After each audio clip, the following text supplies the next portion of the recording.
সুপ্রিয় শিক্ষার্থী বন্ধুরা, আসসালামু আলাইকুম। প্রথমে এমএস শামীম চ্যানেলের পক্ষ থেকে সবাইকে স্বাগত। আজ পঞ্চম শ্রেণীর গণিত বইয়ের 11 অধ্যায়ের অর্থাৎ পরিমাপ যে অধ্যায়টা আছে সেই অধ্যায়ের কিছু সৃজনশীল প্রশ্ন দেওয়া হলো।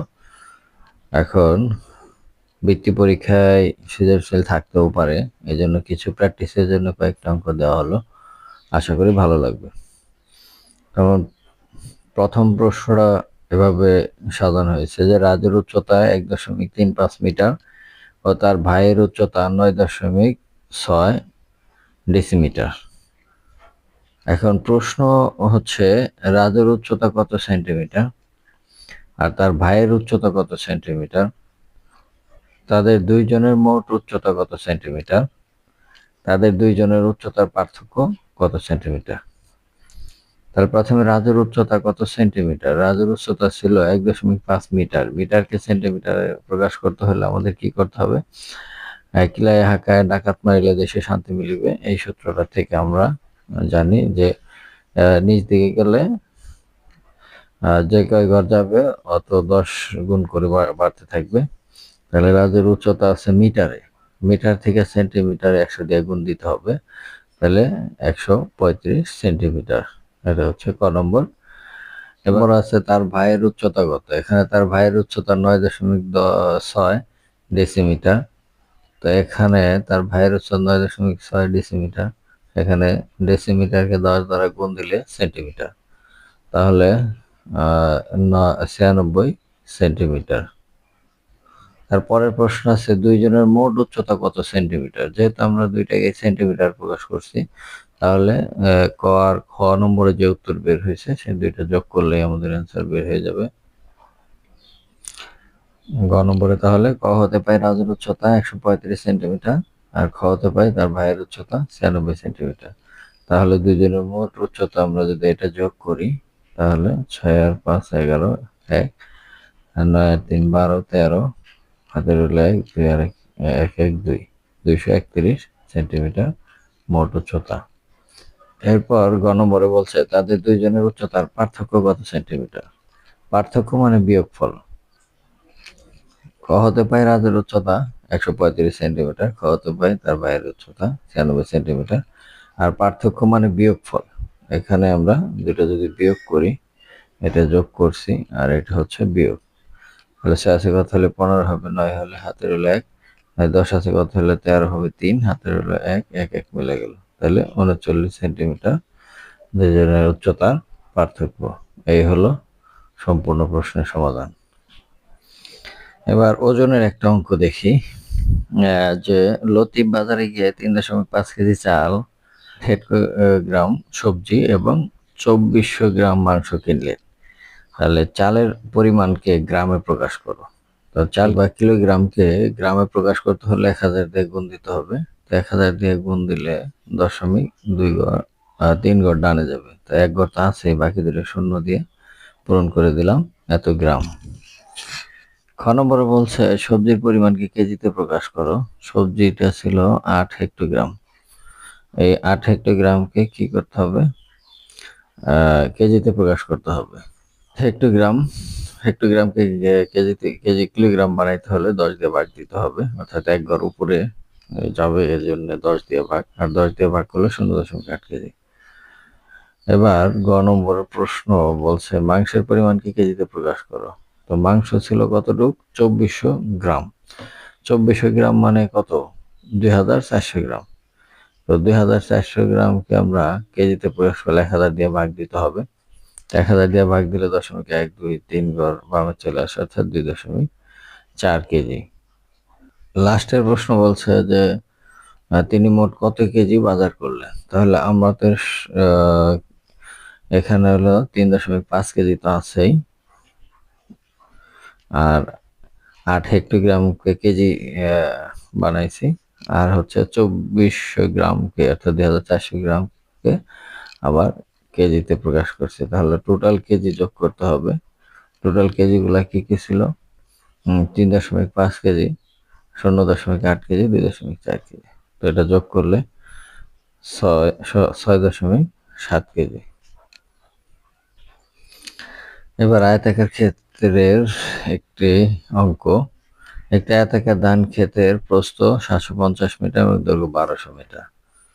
বলছে যে প্রস্থ কত সেন্টিমিটার আর দৈর্ঘ্য কত সেন্টিমিটার, ক্ষেত্রফল কত সেন্টিমিটার আর ক্ষেত্রফল কত এওর। ক্ষেত্রফলকে আমার এওরে প্রকাশ করতে হবে।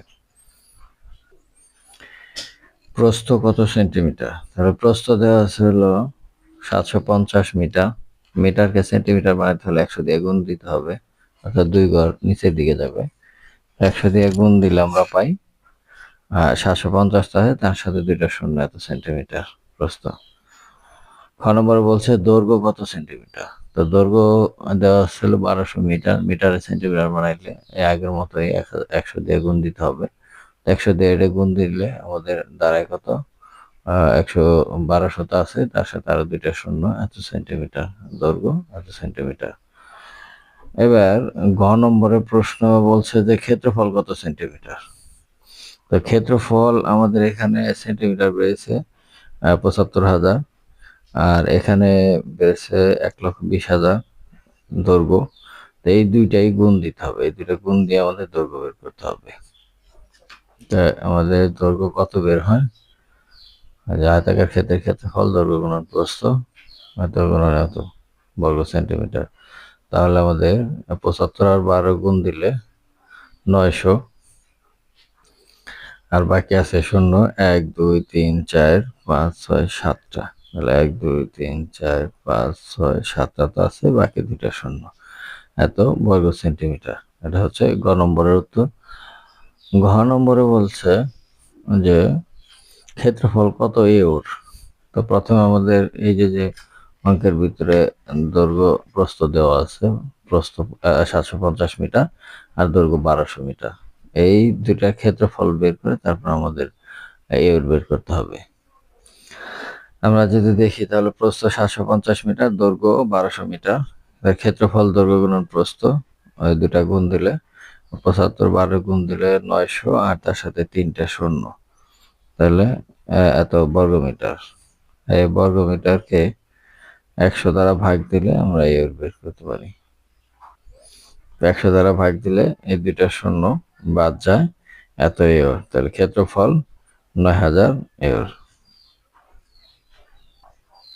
এবার ত্রিভুজের একটা অঙ্ক। একটি ত্রিভুজাকৃতি জমির ভূমির পরিমাপ 560 মিটার এবং উচ্চতা 300 মিটার। এটা হচ্ছে উদ্দীপক। বলছে যে ত্রিভুজের ভূমির পরিমাপ 560 মিটার এবং উচ্চতা 300 মিটার। ক নম্বরের প্রশ্ন হচ্ছে ত্রিভুজ ক্ষেত্রের ক্ষেত্রফল নির্ণয়ের সূত্র লেখো। খ নম্বর, ত্রিভুজাকৃতি জমির ক্ষেত্রফল কত, আর জমির ক্ষেত্রফলকে হেক্টরে প্রকাশ করো। ভূমির পরিমাপ 60 মিটার কম হলে ক্ষেত্রফল কত হবে। তো আমাদের ক নম্বর প্রশ্ন যে ত্রিভুজের ক্ষেত্রফল নির্ণয়ের সূত্রটি কি। ত্রিভুজের ক্ষেত্রফল সমান হলো ভূমি গুণ উচ্চতা ভাগ 2। খ নম্বরের প্রশ্ন ত্রিভুজের জমির ক্ষেত্রফল কত। তাহলে ত্রিভুজাকৃতি জমির ক্ষেত্রফল, দৈর্ঘ্য দেওয়া আছে, ভূমি দেওয়া আছে 560, উচ্চতা হলো 300, তাহলে ভূমি গুণ উচ্চতা ভাগ 2, এত বর্গমিটার। তো এখানে এই 56কে 3 দ্বারা গুণ করলে 3 6 18, আর 3 5 15, আর 1 16, আর শূন্য হচ্ছে 1 2 3, 3টা শূন্য, ভাগ হচ্ছে 2। 2 দ্বারা ভাগ করলে এটাকে 16 ভাগ করলে 8, আর 8 ভাগ করলে 4, বাকি 3টা শূন্য, এত বর্গমিটার। এটা হচ্ছে ত্রিভুজাকৃতি জমির ক্ষেত্রফল। তারপর বলছে জমির ক্ষেত্রফলকে হেক্টরে প্রকাশ করো। এবার গ নম্বর, জমিটির ক্ষেত্রফল নির্ণয় করতে বলছে। খ নম্বরে আমরা যে জমির ক্ষেত্রফল পেয়েছি 84,000 বর্গমিটার। তো এই 84,000 বর্গমিটারকে আমাদের 10,000 বর্গমিটার 10,000 দিয়ে ভাগ করতে হবে, কারণ আমরা জানি 1 হেক্টর সমান সমান 10,000 বর্গমিটার। 10,000 দিয়ে ভাগ দিলে শূন্য, এখানে শূন্য আছে 4টা, তাহলে 4 ঘর বামে যাবে, তাহলে 1 2 3 4, তাহলে 8.4 হেক্টর। এটাই হচ্ছে উত্তর। ঘ নম্বরে ভূমির পরিমাপ 60 মিটার কম হলে ক্ষেত্রফল কত হবে। তাহলে ভূমির পরিমাণ ছিল কত, ভূমির পরিমাপ ছিল 560 মিটার, এটাকে আমাদের 60 মিটার কমাতে হবে। তাহলে ভূমির পরিমাণ যা ছিল তার থেকে 60 মিটার বাদ দিলে যা হয় তাহলে 560 থেকে 60 বাদ দিলে হয় 500 মিটার। তাহলে ত্রিভুজাকার জমির ক্ষেত্রফল 500 গুণ 300 ভাগ 2। তাহলে 500 গুণ 300, 3 5 15, আর হলো 0 4টে ভাগ 2। তাহলে 2 দিয়ে এটাকে ভাগ দিলে 75,000 বর্গমিটার। এটাই হচ্ছে এটার উত্তর। তো সেক্ষেত্রে বন্ধুরা আজ এ পর্যন্তই, দেখা হবে পরবর্তীতে নতুন কোনো ভিডিও নিয়ে। সে পর্যন্ত সবাই সুস্থ থাকবে। ধন্যবাদ সবাইকে।